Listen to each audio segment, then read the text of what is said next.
বঙ্গবন্ধুর প্রতি কৃতজ্ঞতা।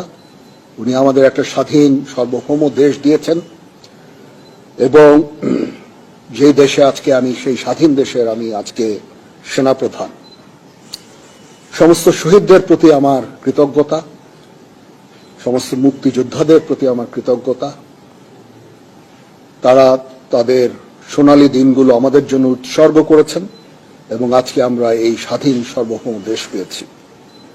তো ভিডিওটা তো ওয়াকাররা কখনো দেখেছেন যে 24-এর বর্ষা বিপ্লবের শহীদদের প্রতি শ্রদ্ধা জানাইতে? শহীদ ফ্যামিলির যা কথা করার ব্যাপারে বাদই দিলাম, কখনো উচ্চারণ করছে শহীদের কথা? করে নাই। একদল তো ওয়াকারের বিপ্লবের নেতা বানায় দেয়। ভলকার তুর্ক ফাঁস করে দিছে কেমনে এই ক্যাশ প্রেমিক জেনারেলরা দেশপ্রেমিক জেনারেল বনে গেছে, এখন দেশের সেবা করিচ্ছে। তাদের মিশন বন্ধ হওয়ার হুমকি দেওয়া হয়েছিল, দেখেছেন? Well, I can give you examples where it is taken seriously. I'll give you the example of Bangladesh last year. During July, August, you know, there were massive demonstrations of students. They had enough of the previous government under Sheikh Hasina. There was massive repression happening. The big hope for them was actually our voice, was my voice, was also what we were able to do. And we put the spotlight on the situation. And we actually gave the warning to the army that if they get involved, it means that they may not be able to be a troop contributing country anymore. As a result, we saw changes.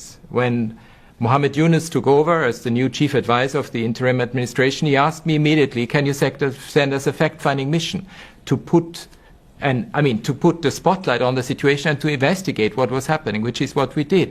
And it actually helped. I was in Bangladesh last year.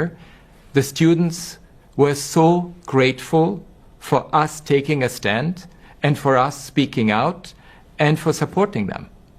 যাই হোক, জাতিসংঘের যে report আসিছে না, ওটা করলে বোমা, এটা বোমা।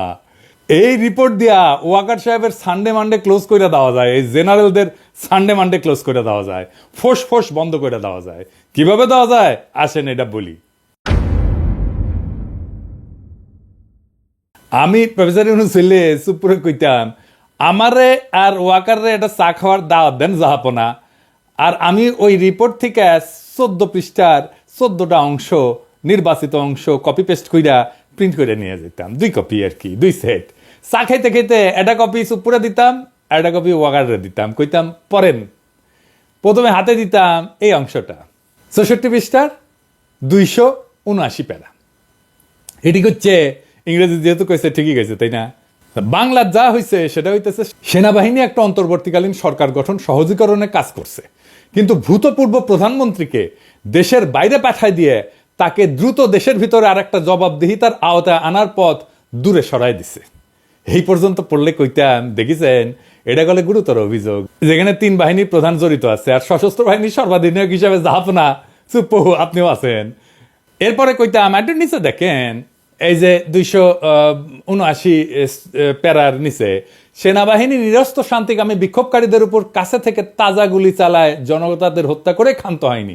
গুরুতর বিষয় হলো, জুলাই মাসের 16 তারিখ থেকে 5 আগস্ট পর্যন্ত সেনাবাহিনী অনেক জায়গায় জনতার উপর গুলি বর্ষণকারী পুলিশ, র্যাব, বিজিবি সদস্যদের প্রোটেক্টিভ কভার প্রদান করেছে।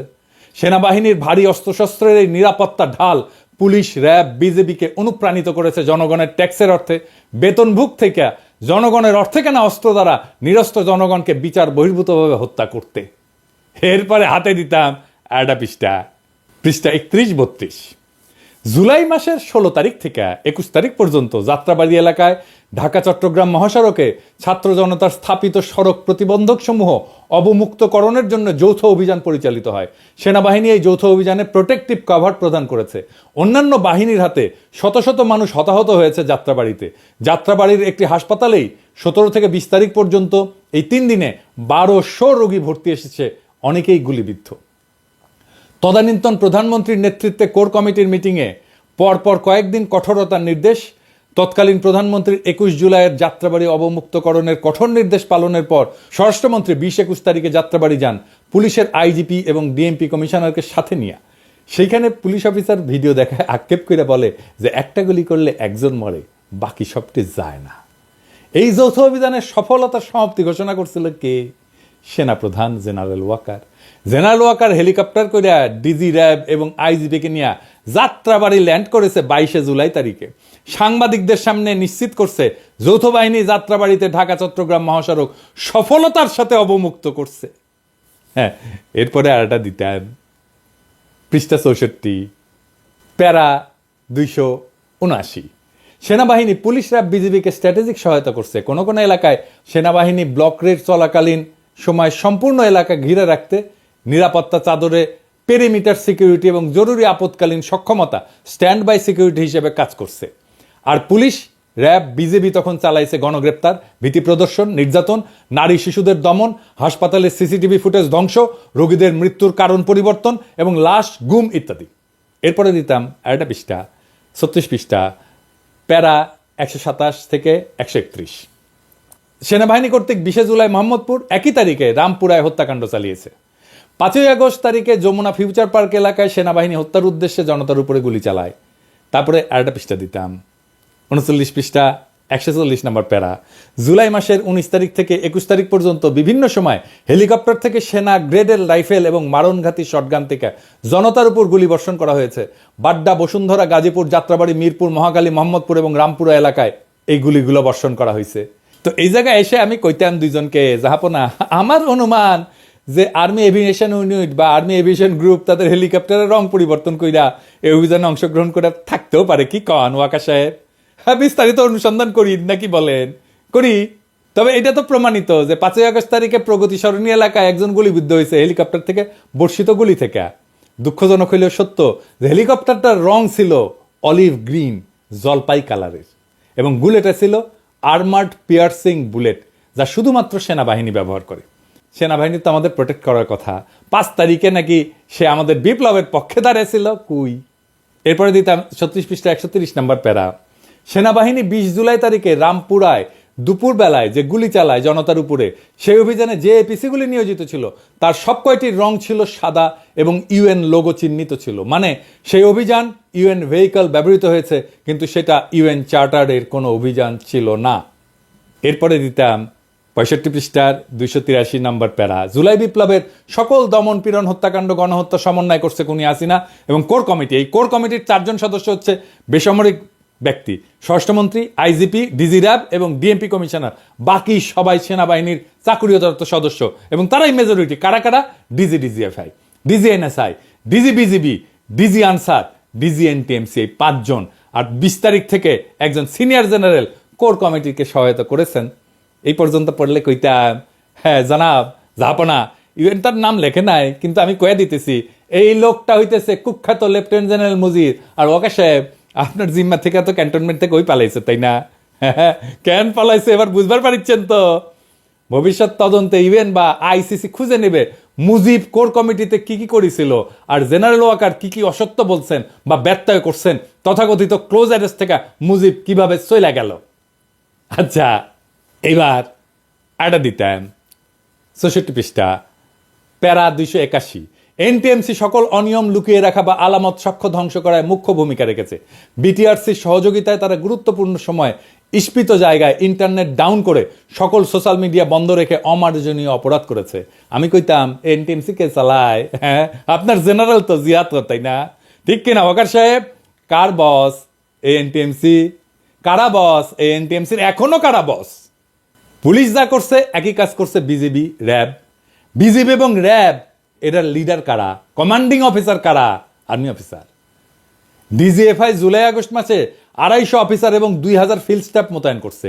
এরা সবাই ফিল্ড থেকে তথ্য যোগান দিত, আর যৌথ বাহিনী সে অনুযায়ী অভিযান চালাইতো। কিছু সংখ্যক বেসামরিক সদস্য ছাড়া এরা সবাই সামরিক বাহিনীর সদস্য। এনএসআই টপ লিডারশিপ সেনাবাহিনীর। আর ওয়াকার সাহেব, আপনি কি কইছিলেন?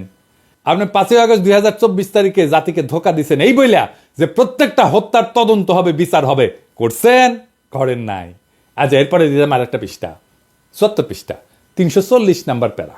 এখানে কইছে কেমন করে বিচার করতে হবে। জুলাই গণহত্যার এবং প্রত্যেকটি মানবতা বিরোধী অপরাধের বিচার হইতে হবে যেখানে ভিকটিম বেসামরিক ব্যক্তি, সেই বিচার হতে হবে বেসামরিক আদালতে। যদিও অপরাধী বা অপরাধের দায়ে অভিযুক্ত ব্যক্তি সামরিক বাহিনীর সদস্য হন বা সামরিক আইনের আওতায় থাকেন। বুঝিছেন? এটা বেসামরিক আদালতে বিচার হবে। আপনি কোর্ট মার্শাল করবেন, ওই রাস্তা বন্ধ করে দিচ্ছে জাতিসংঘ। আপনি তো চাইতেছেন কোর্ট মার্শাল কইরা ওদেরকে ছাড়া দিয়ে দিবেন, কিভাবে জানেন? কারণ এই যে গুম টুম খুন এগুলোর কোর্ট মার্শাল কত, এই কোর্ট মার্শালের শাস্তি নাই এদের। এরপরে দিতাম ৭৪ পৃষ্ঠার ৩৪১ নম্বর প্যারা, যে সকল ব্যক্তির বিরুদ্ধে জুলাই গণহত্যায় মানবতা বিরোধী অভিযোগে সম্পৃক্ত থাকবেন তাদের বিচার প্রক্রিয়া শুরু বা চলমান অসম্পূর্ণ যাই থাকুক না কেন তাদের চাকুরি থেকে সাময়িকভাবে বরখাস্ত করতে হবে। করেছেন? কাউরে করেন নাই। এরপরে পৃষ্ঠা ৭৮ ৩৭৭ নম্বর প্যারা, জাতিসংঘের সুপারিশ করে যে প্রত্যেকটা হত্যা, প্রত্যেকটা ঘটনার ফার্দার নিরপেক্ষ এবং সুষ্ঠু তদন্ত বিচার প্রক্রিয়ার যাতে জবাবদিহিতা কার্যকর থাকে এবং ভবিষ্যতে একই ঘটনার পুনরাবৃত্তি না হয়। হ্যাঁ, তারপরে কইতাম দেখা গেছে পুলিশের কাছে অনেক অস্ত্র আছে যা আইন অনুযায়ী পুলিশের কাছে থাকতে পারে না। সকল আধা সামরিক বাহিনীর হাতিয়ার প্রাধিকার এটা নির্ধারিত হয় সেনাবাহিনীর নেতৃত্বাধীন একটা জাতীয় কমিটির মাধ্যমে। হাজার হাজার সেমি অটোমেটিক অস্ত্র এখন পুলিশ প্রাধিকার ভেঙ্গা ব্যবহার করতেছে। এই দায়িত্ব অবহেলা কার? আহত শহীদদের শরীরে ৬৬% সেনা গ্রেডের অস্ত্রের গুলি পাওয়া গেছে, এটা জাতিসংঘের রিপোর্টে বলা হয়েছে। এটা দেখা কোনো বিজ্ঞজন বলছে যে এটা সেনা গ্রেডের মানে যে সেনাবাহিনীর তা তো না, পুলিশও ইউজ করে, র্যাবে ইউজ করে। হ্যাঁ, তা তো করেই, লেফট একটু কম করে, তাও হাঁটুত বুদ্ধি নামিছে। সেনা গ্রেডের অস্ত্র সেনাবাহিনীর বাইরে ব্যবহার হবে কি হবে না এটা কে ঠিক করে? এটা ঠিক করে অস্ত্র প্রাধিকার নীতিমালা। এই অস্ত্র প্রাধিকার মানে কি, মানে কোন ধরনের অস্ত্র কে ব্যবহার করবে সেই নীতিমালা। এটা ভেটিং করে কে? এটা ঠিক করে দেয় কে? সেনাবাহিনী, সশস্ত্র বাহিনী বিভাগ। পুলিশের হাতে সেনা গ্রেডের অস্ত্র দেওয়ার দায় সেনাবাহিনীর। ২০১৪ সালে এই অস্ত্র প্রাধিকার নীতিমালা সংশোধনের উদ্যোগ নেয় এবং এইটা ভেটিং করে দেয় সেনাবাহিনী, অনুমোদন করে। পুলিশকে সামরিকায়ন করা হয়েছিল অসৎ উদ্দেশ্যে, সেনাবাহিনীর মুখোমুখি রাখার জন্য, সেনাবাহিনীর মনোবল নিচু রাখার জন্য, এবং তাই হয়েছে তো। মেজর সিনহার হত্যাকাণ্ড হয়েছে না? ওরা কেয়ার করে নাই সাবেক সেনা অফিসারকে খুন করতে। পুলিশের কাছ থেকে বর্তমান সরকার বিধি বহির্ভূত সকল অস্ত্র প্রত্যাহার করতে হবে, এটা জাতীয় নিরাপত্তার স্বার্থে জরুরি। যাই হোক, এই পর্যন্ত পইরা আমি হইলে বলতাম এখন আপনাদের কে বাঁচাবে? আপনাদের দুইজনেরই কিন্তু সারা। প্রফেসর ইউনূস তো ভদ্র মানুষ, উনি তো এই কথা কইতেন না, উনি ইংরেজিত কইতেন আর কি, যদি বাঁচতে চান যা বলতেছি সেটা করেন। আপনি তো আপনার ১৪ গোষ্ঠীর সারা দুনিয়া কোথাও জায়গা পাবেন না। তারপরে কিছুক্ষণ ওনাদের সময় দিতাম হজম করার জন্য। তারপর ওরা কি করতো জানেন? ওই দুইজন আকাশ বাতাস বিদীর্ণ করিয়া স্লোগান দিত, ইনকিলাব জিন্দাবাদ, দিল্লি না ঢাকা, ঢাকা ঢাকা, ক্ষমতা না রাজপথ, রাজপথ রাজপথ, বুঝছাও ক্যাঙ্কা কইরা জাউরাগের লাইনে আনা লাগে। সব কয়টার নিদান আছে। এইবার আমি নিদান দিলাম, এইবার লাইনে আনেন প্রফেসর ইউনূস, ইনকিলাব জিন্দাবাদ।